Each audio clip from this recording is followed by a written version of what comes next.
teman-teman, bayangkan jika kalian adalah anak muda berbakat yang tiba-tiba direkrut oleh organisasi keamanan terbaik dunia. Setidaknya itulah yang dirasakan oleh sekelompok pemuda di film yang satu ini. Dalam series yang berjudul Hot Girls, meski judulnya sedikit mengarah ke sana, tapi series ini bukanlah film dewasa. Benang merahnya menceritakan mengenai sekelompok anak muda yang tengah dalam masa pencarian jati diri direkrut oleh sebuah organisasi pencari bakat untuk dilatih dan dijadikan sebagai pengawal profesional. Rilis di tahun 2015, dibintangi oleh Dilraba Dilmurad, Hailey Mang, Saubing, dan sejumlah nama besar lainnya. Sebelum masuk ke pembahasan, saya mengingatkan spoiler warning bagi kalian yang belum pernah menonton series ini. Ya, meskipun sudah 6 tahun yang lalu semenjak perilisannya dan pernah sangat viral di TikTok. Baiklah, tanpa berlama-lama lagi, mari kita langsung saja membahas plot ceritanya. Jadi ceritanya gini, di suatu pantai terlihat beberapa anak muda yang tengah berselisih. Di pihak cowok ada Liang Dawei, sementara di pihak cewek ada yang bernama Emma. Mereka sama-sama tergabung di sebuah klub pemuda di kotanya. Di sini Dawei bersikeras ingin menjadi ketua, sementara Emma yang tidak setuju dengan keputusan tersebut meminta Dawei untuk mengalahkan temannya terlebih dahulu yang bernama Guan Xiaodi. Namun masalahnya setelah cukup lama menunggu, Guan Xiaodi belum kelihatan batang hidungnya. Di waktu yang bersamaan, ternyata Guan Xiaodi sedang sibuk menerima tantangan dari seseorang untuk Baiwan. Wanita yang menjadi lawannya ini bernama Sanyang. Tercatat sejauh ini Sanyang selalu kalah setiap kali menantang Xiaodi untuk bertarung. Ini adalah kali ke-6-nya menantang Xiaodi.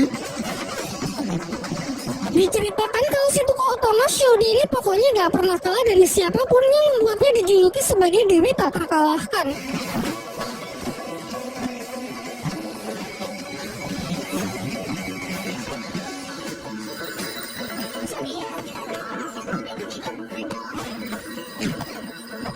Tetapi sebelum ada yang menang, pertarungan mereka terhenti karena Xiaodi ingat kalau ia masih punya janji dengan teman-temannya. Ia pun bergegas mengayuh sepedanya untuk pergi ke lokasi yang sudah dijanjikan. Singkat cerita, sambil ia diposisi untuk menerima tantangan dari Dawei guna memutuskan siapa yang layak menjadi bosnya. Disepakati pertandingan kali ini adalah balapan jet ski untuk mengambil sebuah kalung di tengah laut. Pertandingan berlangsung sangat sengit sampai Guan Xiaodi menyapu lintasan Dawei yang membuatnya terjatuh dari jet ski.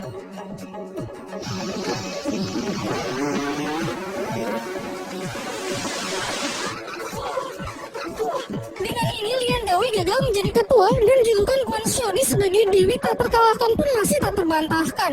Ternyata secara diam-diam mereka diamati oleh seorang agen pencari bakat untuk direkrut masuk ke dalam sebuah akademi pengawal profesional bernama LHSD. Setelah melihat kemampuan Guan Xiaodi, ia pun mencatat nama Guan Xiaodi sebagai salah satu daftar peserta berbakat yang terpilih di LHSD. Setibanya di rumah, Guan Xiaodi mendapatkan karangan bunga dari ayahnya untuk memperingati hari kematian ibunya. Dari sini terungkap di balik sosoknya yang begitu kuat, Guan Xiaodi punya kesedihan mendalam karena telah ditinggal ibunya sejak kecil.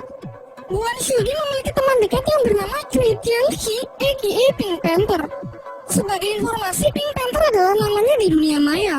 Ia sangat melek, enggan berinteraksi keluar rumah karena lebih nyaman melakukan semuanya melalui internet. Meskipun begitu, Pink Panther merupakan ahli IT. Dari pro player bermain game sampai melakukan peretasan sudah menjadi keahliannya.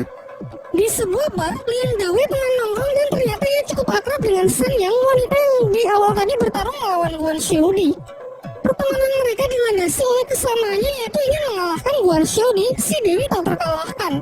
Ketika pulang, Sanyang juga memperkenalkan temannya yang bernama Mary. Diceritakan karena cewek-cewek ini butuh pekerjaan baru, Liang Dawei pun mengajaknya untuk mencoba mendaftar di LHSD, yaitu sebuah perusahaan yang mempekerjakan seseorang menjadi pengawal profesional. Kebetulan bulan depan pendaftaran akademinya akan segera dibuka. Setelah mereka berpisah, Liang Dawei menelpon Guan Xiaodi untuk kembali menantangnya besok siang. Besoknya, Guan Xiaodi datang ke sebuah mall, di mana Liang Dawei sudah menunggunya. Naiklah mereka ke lantai atas. Ketika sedang naik lift, mereka sempat bertemu dengan seorang gadis kecil bersama ibunya. Ternyata di sini Liang Dawei menantang Xiaodi dalam sebuah permainan biliar. Di luar dugaannya, ternyata Xiaodi juga sangat jago dalam permainan tersebut. Setelah cukup bosan bermain karena sulit menentukan pemenangnya, mereka pun mengakhiri pertandingan tersebut. Setelah keluar dari lift, Dawei melihat kalau gadis kecilnya yang ia lihat sebelumnya saat ini bersama abang-abang yang misterius. Ia lalu mengajak Guan Xiaodi untuk melakukan pengejaran karena yakin ini pasti adalah tindak penculikan. Tanpa mereka sadari, dari belakang mereka juga diikuti oleh bapak-bapak berjas rapi. Dalam pengejaran mereka, Dawei berusaha menghentikan mobil si akhirnya mobilnya mengalami kecelakaan. Keadaan semakin diperparah dengan tangki bensin bocor yang memicu kobaran api. Gwen Shodi mencoba masuk dan berhasil menyelamatkan si gadis kecil. Tetapi saat akan keluar kakinya malah tersangkut. Sementara Liandawa yang ingin menolongnya ragu dan takut karena kobaran api yang membara begitu besar. Beruntung bapak-bapak berjas yang sebelumnya mengikuti mereka langsung menghandle insiden tersebut dan berhasil mengeluarkan Gwen Shodi sebelum mobil tersebut meledak. Dari sini terungkap bahwa ternyata bapak-bapak ini adalah ayah dari Liandawa yang juga merupakan founder di perusahaannya yakni LHSD. Sementara itu di tempat lain terlihat ayah Gwen Shodi sedang berbicara dengan seorang dokter yang memvonisnya mengalami tumor otak yang sudah cukup parah sehingga segera perlu dioperasi. Namun ayah Shodi nampak masih ragu karena keberhasilan dari operasi tersebut hanyalah 5% dan jika sampai gagal maka ia bisa meninggal. Di malam harinya ketika sudah berada di rumah, sang ayah memasakkan berbagai macam hidangan lezat kepada Gwen Shodi dengan memasang wajah gembira. Tentunya ia ingin putri kesayangannya tahu mengenai penyakit yang ia derita karena menurutnya bisa membuat Gwen Shodi akan sangat sedih. Terlebih lagi ia sudah kehilangan sosok sang ibu sejak kecil. Setelah memberikan wejangan ala bapak-bapak, dilanjutkan dengan latihan fisik yang menjadi hobi favoritnya. Scene beralih di sebuah bar memperlihatkan Emma dan beberapa teman Gwen Shodi lainnya yang tengah menggoda seorang laki-laki bernama Julian yang diceritakan menyukai Shodi namun menutup-nutupinya. Beberapa saat kemudian Gwen Shodi datang dengan pakaian uniknya dan bergabung dengan mereka. Di sini Gwen Shodi paling banyak minum untuk sejenak menghilangkan kesedihannya mengenai hari kematian ibunya yang meninggal sewaktu ia masih berusia 3 tahun. Di tengah percakapan mereka, masing-masing dari mereka mendapatkan SMS misterius dari nomor yang tak dikenal yang menyatakan sebuah tantangan besok untuk menguji kemampuan individu mereka. Di waktu yang bersamaan, Sang-Yang dan Mary juga mendapatkan pesan yang sama mengenai tantangan yang akan segera dimulai. Begitu pula Liandawa, namun dia adalah satu-satunya orang terpilih yang menyadari kalau ini adalah ujian perekrutan peserta camp pelatihan di LHSD. Kembali ke bar tempat Gwen Shodi, secara tak sengaja ia melihat seorang pria yang diam-diam memberikan obat ke minuman pacarnya. Ia pun sangat geram menyaksikan aksi pria mesum tersebut sehingga terjadilah perkelahian.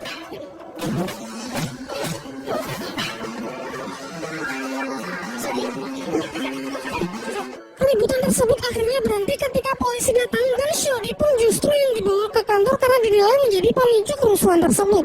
Singkat cerita, sang ayah pun datang untuk membawanya pulang dan mulai merasa sedih sekaligus khawatir dengan putrinya yang hobi berkelahi sembarangan serta mabuk-mabukan. Karena takut kalau putri kesayangannya akan salah arah di masa-masa sulitnya, ia pun menerima tawaran dari pihak LHSD yang ternyata menghubunginya terlebih dahulu untuk memasukkan Gwen Shodi ke kamp pelatihan.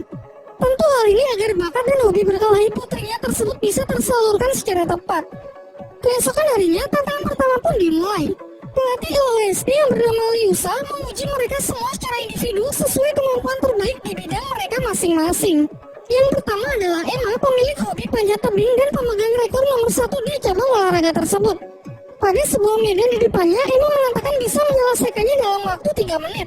Namun Liusa ingin mematahkan rekor tersebut dengan menunjukkan kemampuannya menaklukkan medan tersebut hanya dalam waktu kurang dari 1 menit. Selanjutnya teman Gwen Shodi yang bernama Xiaowu juga menerima tantangan dari Liusa juga dapat dikalahkan dengan sangat mudah dalam sebuah balapan skateboard.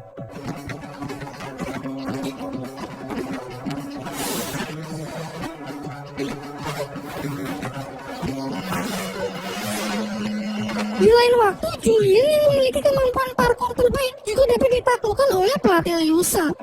Terbukti dapat mencapai garis finish jauh lebih cepat dan langsung melemparkan tantangannya kepada Gwen Shodi untuk menghancurkan gelarnya sebagai dewi tak terkalahkan.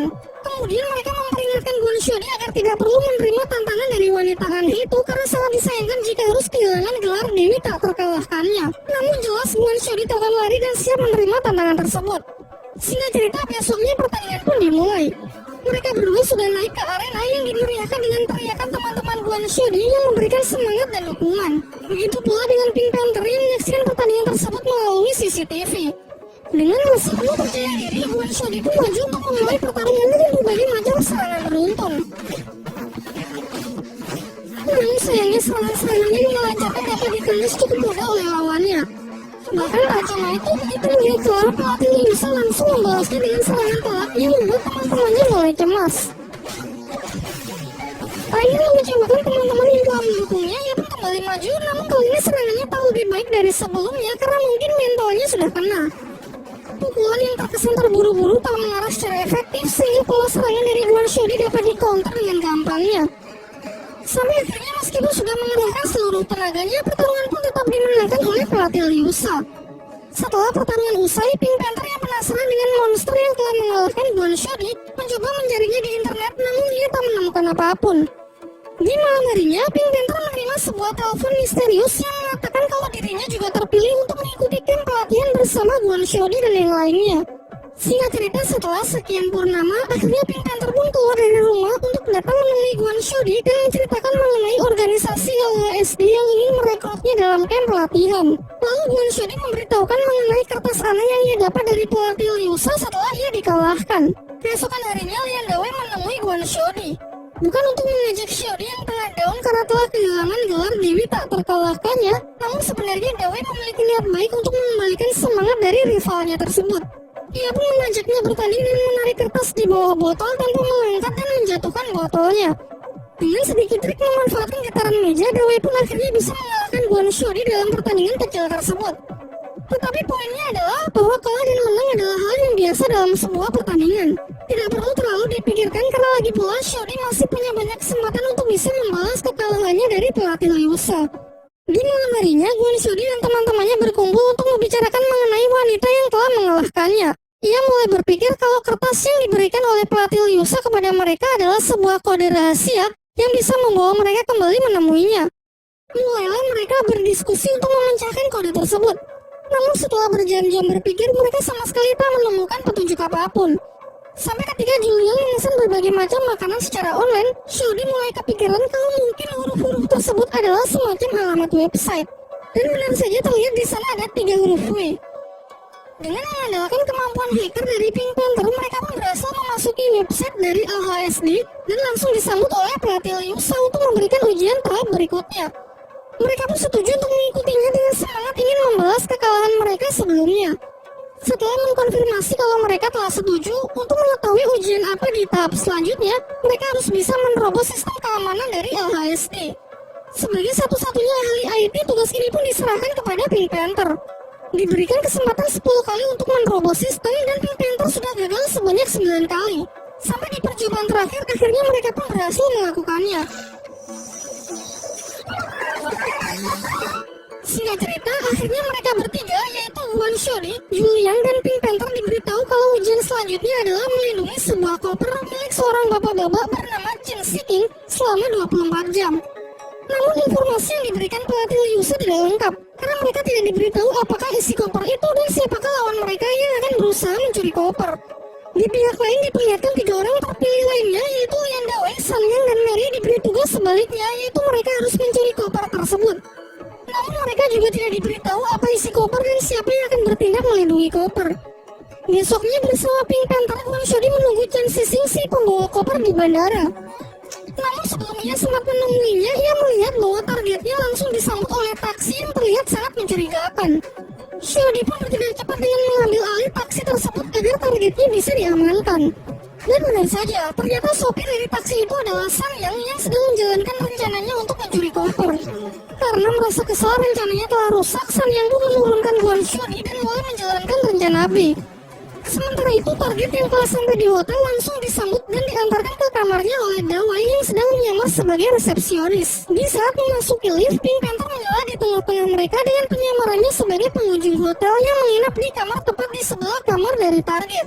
Meskipun sejauh ini Lian Dawei dan Pink Panther belum pernah mengenal satu sama lain, tapi mereka langsung menyadari kalau mereka kini tengah bersaing. Setelah berpisah di lorong kamar, Pink Panther dengan device canggihnya merata CCTV hotel agar bisa selalu memantau pergerakan dari targetnya. Tak lama setelah itu datanglah Guan Xiaodi bersama Julian. Dari layar monitor mereka lalu melihat targetnya mulai bergerak meninggalkan kamarnya. Julian pun dan Guan Xiaodi kemudian bergegas untuk mengikutinya. Sedangkan Pink Panther memanfaatkan kesempatan ini untuk menggeledah seisi kamar untuk mengamankan kopernya. Namun sebelum sempat masuk, tiba-tiba Lian Dawei datang dan langsung mengancamnya agar mau menurut. Setelah Lian Dawei meninggalkannya, ia kemudian menemui target di bar hotel untuk mengajaknya mengobrol. Tetapi sebenarnya ia berniat untuk mengambil ID card kamar hotel miliknya. Saat Pink Panther tengah melancarkan aksinya, tiba-tiba Mary datang dan langsung merebut ID card tersebut. Setelah mendapatkan ID card kamar hotel, Mary sempat mengobrol sejenak dengan target untuk menghindari kecurigaan. Dirasa sudah aman, barulah ia kemudian bergegas pergi untuk mengambil koper. Akan tetapi sebelum sempat masuk, Kwon Shodi yang menyamar sebagai pelayan hotel datang mempergokinya. Terjadilah aksi kejar-kejaran untuk memperebutkan credit card tersebut. Namun ketika berlari menyusuri tangga, Kwon Shodi baru sadar bahwa mungkin ini hanyalah pengalih perhatian. Dan benar saja, Lian Dawei pun memanfaatkan situasi ini untuk masuk ke kamar hotel yang ternyata sudah sempat dibuka. Seisi kamar pun ia geledah sampai akhirnya ia berhasil menemukan koper yang diperebutkan. Bergegas pergi dari hotel tersebut setelah mendapatkan kopernya, di lift ia bertemu dengan Kwon Shodi dan terjadilah pertarungan untuk memperebutkan koper tersebut.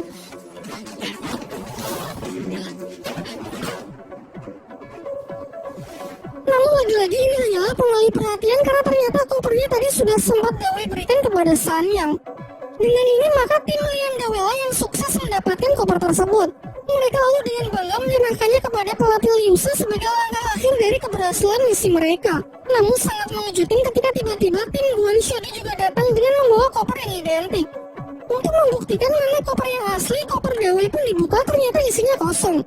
Kita lalu diperlihatkan scene flashback ketika Pink Panther hendak mencuri ID card kamar hotel. Sebenarnya ia sudah menyalin semua data yang diperlukan menggunakan jam tangan canggih sebelum Mary sempat merebutnya.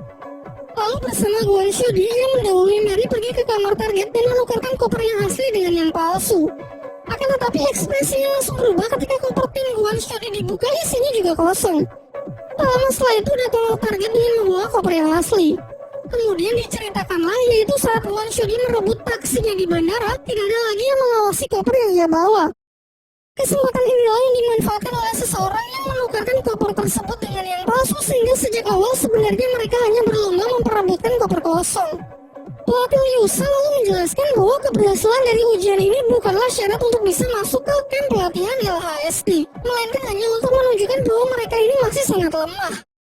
Singkat cerita, mereka semua pun diajak pergi ke kantor LHSD untuk bertemu dengan pemimpin dari organisasi tersebut. Nah, dari 4 episode pertama yang telah kita ulas di series ini memang masih belum memperlihatkan masalah utama yang akan dihadapi, dan hanya masih berfokus pada penjabaran premis yang diangkat serta pengenalan dari para karakter yang dibungkus dengan rapi, fresh, dan menyenangkan. Sekarang saatnya saya akan membahas hal-hal menarik, memberikan pendapat serta sedikit penilaian pribadi mengenai series ini. Dimulai dari pengenalan sang karakter utama yaitu Kwon Shodi yang digambarkan di awal sebagai gadis kuat, ahli bela diri, serta bermental baja, sampai-sampai ia mendapatkan julukan sebagai Dewi tak terkalahkan karena selalu menjadi yang paling unggul bahkan di antara para laki-laki. Namun dibalik kisah heroik dan cerita-cerita hebat yang selalu digembarkan oleh teman-temannya, ia memiliki sisi rapuh pasca kematian ibunya saat ia masih kecil. Meskipun begitu, karakternya tak pernah menunjukkan kesedihannya di hadapan teman-temannya dan selalu ingin terlihat kuat. Selanjutnya, karakter yang tak kalah penting adalah Lian Dawei. Di awal ia digambarkan sebagai laki-laki yang keras kepala yang selalu berambisi ingin mengalahkan Kwon Shodi. Selain diperlihatkan sebagai sosok yang paling keras menentang Kwon Shodi, sebenarnya ini merupakan cara unik bagaimana karakter ini mengartikan sebuah persahabatan. Ketika Kwon Shodi belum sepenuhnya pulih dari kesedihan meratapi hari kematian dari ibunya, mentalnya kembali jatuh setelah ia dikalahkan pelatih Liusa di bidang terbaiknya dan seakan-akan menginjak-injak gelarnya sebagai Dewi tak terkalahkan. Kehadiran dari Lian Dawei yang selalu mengembalikan semangatnya. Ia juga menggunakan cara yang terbilang unik dan cerdas, yaitu menggunakan sebuah permainan sederhana untuk menyampaikan pesan bahwa kalah dan menang adalah hal yang biasa. Adegan ketika pelatih Liusa dengan sangat mudah mengalahkan satu persatu Shodi dan teman-temannya di bidang terbaik mereka juga merupakan salah satu adegan terbaik setidaknya menurut saya pribadi. Apalagi cara perekrutan para remaja berbakat di sini bisa dibilang anti-mainstream, yaitu bukan menjadikan tes sebagai persyaratan untuk bisa lolos menjadi yang terpilih, melainkan hanya untuk menunjukkan bahwa mereka masih sangat lemah sehingga perlu mendapatkan pelatihan. Tentu saja sebelum tantangan diberikan, anak-anak ini sudah cukup banyak disologi sampai dinyatakan layak dan terpilih. Kecuali cuitan aka Pink Panther yang menjadi orang terpilih setelah menunjukkan kemampuan hackernya yang selalu meretas sistem keamanan jaringan LHSD saat berusaha mencari informasi mengenai wanita yang telah mengalahkan Kwon Shodi. Ia juga merupakan tokoh yang unik di mana dalam banyak film hacker sering digambarkan sebagai sosok pendiam, misterius, dan kebanyakan laki-laki. Namun di series ini sosok hacker diisi oleh gadis imut Teria yang cukup pandai bersosialisasi dengan orang-orang baru. Beberapa karakter lain seperti Sanyang, Mary, dan Juliang masih belum mendapatkan cukup porsi untuk bisa diulas di video kali ini. LHSD sendiri adalah kependekan dari Lee Wo Sendun yang bermakna pelindung api. yaitu sebuah perusahaan di bidang keamanan atau penyewaan pengawal profesional. Meskipun nama tersebut fiktif, faktanya eksistensi dari perusahaan serupa memang benar-benar ada di kehidupan nyata, terutama banyak dijumpai di negara-negara maju. Sekolahnya pun juga ada yang meluluskan para pengawal profesional bersertifikat, meski sistem perekrutannya jelas bukan seperti apa yang ditampilkan di series ini. Jadi mungkin itu saja yang bisa saya bahas dalam video kali ini. Kalau kalian punya pendapat lain mengenai series ini, jangan ragu mengukirnya di kolom komentar ya. Terima kasih dan sampai jumpa lagi di video berikutnya.